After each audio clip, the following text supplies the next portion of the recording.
चलिए ये बात अच्छा होना चाहिए। चंपारण सत्याग्रह 1917 में हुआ था। चंपारण सत्याग्रह नील की खेती से संबंधित है। किससे संबंधित है? नील की खेती। नील की खेती क्या थी?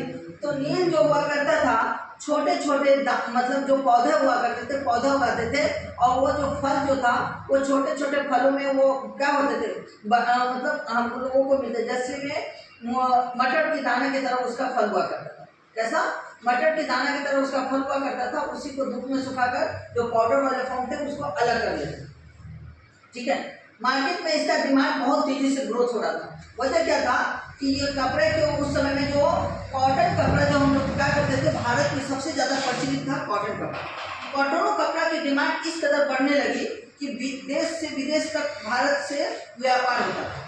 तो उसमें कॉटन कपड़ा में सबसे ज्यादा जो बिकने वाला था, क्योंकि उस समय में धोती का इस्तेमाल बहुत तेजी से हो जाता था। तो धोती को पहनने के लिए भारतीय लोग ने उसको पेंट करते थे नील से। किससे पेंट करते थे? नील से। तो इसकी समस्या जो इसकी जो मतलब जरूरत थी वो बहुत तेजी से ग्रोथ हो रही थी, जिसके बढ़ते डिमांड के कारण, नील के कारण ब्रिटिश ने इस पर क्या कर दिया, जबरन नील की खेती करवाना चाहिए। कहाँ की जनता से? तो चंपारण की जनता से। वजह क्या था कि नील की डिमांड बहुत तेजी से बढ़ने लगी। क्यों? चंपारण सत्याग्रह से क्यों किया? क्योंकि चंपारण में ही नील की खेती होती थी। तो नील की खेती जहाँ होगी वहीं से आवाज, मतलब हम बोलेंगे ना कि नील की खेती जबरन करना है, क्योंकि हमको क्या चाहिए? पैसा। तो हमने क्या किया, तो ब्रिटिश अधिकारी ने क्या किया कि जहाँ से नील खेती होगी वहीं करेंगे। तो चंपारण सत्याग्रह वहीं इसीलिए वहाँ हुआ था क्योंकि वहाँ नील उपजता था। नील की डिमांड मार्केट में बहुत तेजी से ग्रोथ हो रही थी। अब ब्रिटिश अधिकारी को क्या चाहिए? पैसा। तो पैसा कमाने के लिए उन्होंने क्या किया, नील की खेती पर ज्यादा जोर दिया। और जो लोग नील की खेती से वंचित थे उसको भी बोला कि नील की खेती करना अनिवार्य है। ठीक है। एक किसका स्टेटमेंट था? ब्रिटिश अधिकारी का। और ब्रिटिश अधिकारी ने इस पर क्या किया, बहुत तेजी से वर्क किया और बढ़ती जो जनसंख्या का डिमांड था उस डिमांड को पूरा करने के लिए नील की खेती के क्या कर दिया, बहुत तेजी से उन्नति किया। उन्नति बोले तो इसकी ग्रोथ की, और ग्रोथ करने के कारण जितने भी चंपारण के लोग थे उस सभी पर बोला कि अनिवार्य है नील की खेती करना। जो लोग वैसे लोग जो नील की खेती नहीं करेंगे उस पर क्या दंडित किया जाएगा। अगर जिसके पास जमीन नहीं है उसको 20,000 रुपया कर लेके भी क्या करना पड़ेगा? नील की खेती करना पड़ेगा। तो लोग वहाँ क्या थे, असमर्थ थे इस बातों से कि नील की खेती करने से 1 से 2 फसल के बाद क्या हो जाता? बंजर हो जाता। क्या बंजर हो जाता? जमीन। तो वहाँ के लोगों ने इसको प्रिपेयर नहीं करते थे नील की खेती को। क्यों? क्योंकि 1 से 2 फसल के बाद जब जमीन बंजर हो जाए तो क्या कोई फसल हम दूसरा फसल कर पाएंगे? नहीं कर पाएंगे। जिसके कारण से वहाँ की चंपारण की जनता ने क्या किया, मतलब विरोध प्रदर्शन किया। किसके खिलाफ विरोध प्रदर्शन किया? तो ब्रिटिश अधिकारी के खिलाफ विरोध प्रदर्शन किया। और विरोध में कौन था? सबसे पहले जो व्यक्ति का नाम आता है राजकुमार सिंह। कौन आते हैं? राजकुमार सिंह। अब देखिए नील की खेती से यह संबंधित है। नील की खेती क्या थी? तो बढ़ती जनसंख्या के कारण, बढ़ती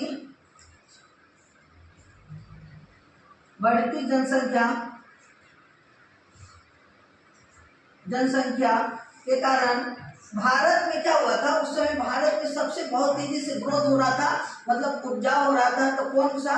तो कॉटन कपड़ा की डिमांड बहुत तेजी से बढ़ रही थी, क्योंकि कॉटन कपड़ा में सबसे ज्यादा सूती वस्त्र आता था। और सूती वस्त्र जो भारतीय से उत्पादन होता था और भारतीय से जाता था विदेश तक। उसमें सबसे एक जो चीज का कॉमन था वो धोती, जो व्हाइट कपड़ा पहनते थे। व्हाइट कपड़ा पहनने में सबसे ज्यादा मतलब जो यूज होता था वो नील की डिमांड बहुत तेजी से ग्रोथ हुई, जिसके कारण से इसकी नील की डिमांड भी बढ़ने लगी। तो जैसे जैसे जनसंख्या बढ़ेगी वैसे वैसे जो सूती वस्त्र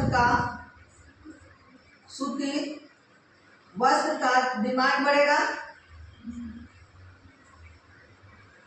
जैसे डिमांड बढ़ेगा, जैसे जैसे डिमांड बढ़ेगा तो वैसे वैसे सूती वस्त्र का डिमांड बढ़ेगा, वैसे वैसे नील की भी डिमांड बढ़ेगी। किसकी डिमांड बढ़ेगी? नील की डिमांड बढ़ेगी। और नील की डिमांड जैसे बढ़ी तो क्या किया, चंपारण की जनता ने से क्या किया, बोले जबरन नील की खेती करनी होगी। ये कौन बोला ये जबरन करनी होगी? तो ब्रिटिश अधिकारी। ब्रिटिश अधिकारी बोला कि जबरन आपको नील की खेती करनी होगी, क्योंकि नील की डिमांड बढ़ती जनसंख्या के कारण वो डिमांड भी बढ़ रहा था। बढ़ती जनसंख्या के कारण डिमांड भी क्या हो रहा था, बढ़ रहा था, जिसके कारण से यह जैसे जैसे जनसंख्या बढ़ती थी वैसे वैसे क्या होता था, नील की खेती की भी डिमांड बढ़ने लगी। नील की डिमांड बढ़ने के कारण नील की डिमांड जैसे बढ़ी तो ब्रिटिश अधिकारी ने बोला चंपारण की जनता को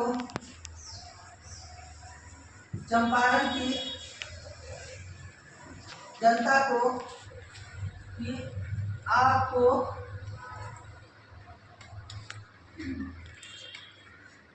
नील की खेती करना अनिवार्य है। सभी लोगों को बोला कि नील की खेती करना अनिवार्य है। अब वजह क्या था कि नील की खेती अगर नहीं करेंगे तो क्या करेगा, उससे सरकार जो थी उससे वो जमीन छीन लेगी, क्योंकि ये सब जो थे ब्रिटिश अधिकारी के अधीन काम कर रही थी। तो ब्रिटिश अधिकारी जो क्या किए, जब से नील की खेती पर जोर दिया तो लोगों ने क्या किया, इसका विरोध किया। विरोध करने का एक ही मकसद था, विरोध कौन किया, तो जनता किया। कहाँ की जनता,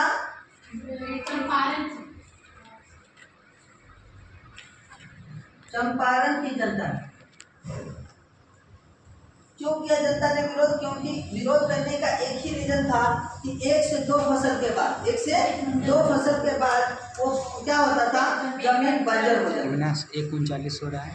1 से 2 फसल के बाद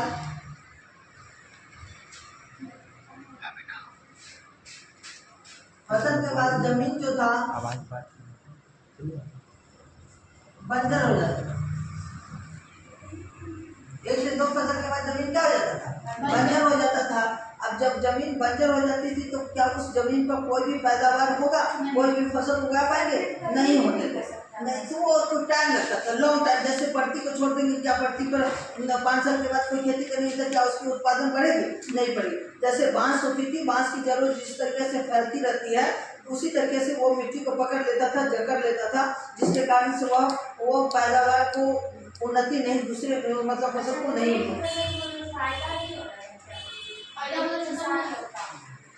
किसान का फायदा नहीं हो। किसान का खेती 1 से 2 फसल के बाद नहीं होता था, यूज नहीं हो पाता था। किसान नील की खेती करते थे तो उनको कुछ मिलता था, उसको फायदा नहीं होगा तभी तो वो विरोध करना स्टार्ट। हमने बार बार बोला कि जब नील की खेती से 1 से 2 फसल के बाद बंजर हो जाती थी, अब बंजर ही हो जाएगी तो क्या दूसरा फसल को हम किसान कर पाएगा, नहीं कर।